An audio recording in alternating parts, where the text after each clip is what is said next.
সকাল সকাল ঘুম থেকে উঠে ঝটপট সব কাজ সেরে নিয়েছি সংসারের। বিকেলে আবার বাজারও যেতে হবে, বাজার করার জন্য, ঘরের টুকিটাকি জিনিস কেনার জন্য।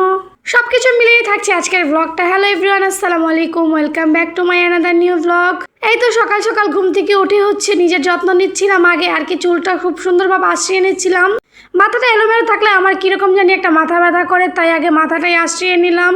আর এখন যেই পরিমাপ গরম পড়েছে, একদমই কোনো জোর নেই ভারী কাপড় চোপড় পরে থাকার, টাইট ফিট কাপড় চোপড় পরে থাকার বাড়িতে। তাই তো এই যে ঢোলা ঢালা কাপড় পরে থাকি সবসময় বাড়িতে।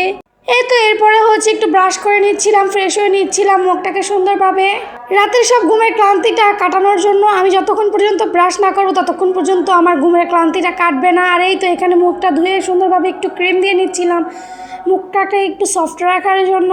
যতই কাজ করি না কেন, এই কাজের ফাঁকে ফাঁকেই নিজের একটু যত্ন করতে হবে।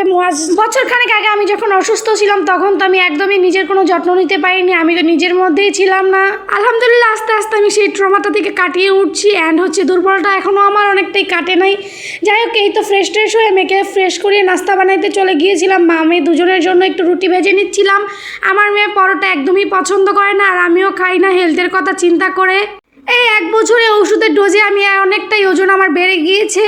দেন এই তো এখানে মা মেয়ে মিলে নাস্তা করে নিয়েছিলাম। এরপরে আমি কিছু কাপড় রোদ দিয়ে দিয়েছিলাম কালকে, সেগুলো শুকিয়ে গিয়েছিল। ওইগুলো আমার আর ভাঁজ করা হয়নি সাথে সাথে, তাই এখন ভাঁজ করে নিচ্ছিলাম। এখানে তো আমি কাপড়গুলো ভাঁজ করে সুন্দরভাবে ড্রয়ারে রেখে দিব।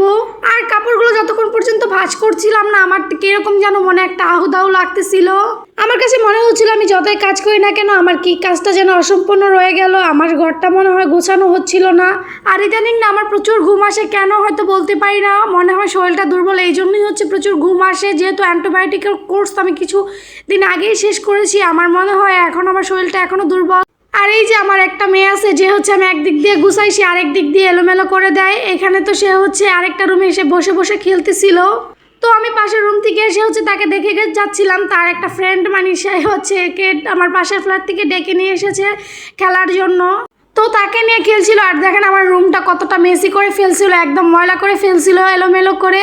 তো কি করার, ছোট বাচ্চা, ওকে তো আর কিছু বলা যাবে না। আর আমি আমার বাচ্চাকে কোথাও যেতে দিই না, ওর জন্য আমি বাচ্চাদের হয়তো ডেকে নিয়ে আসি আমার ঘরে খেলার জন্য। দেন এই তো সারাদিনে কাজকর্ম সব সেরে সন্ধ্যাবেলা বাইরে যাব একটু বাজার করার জন্য।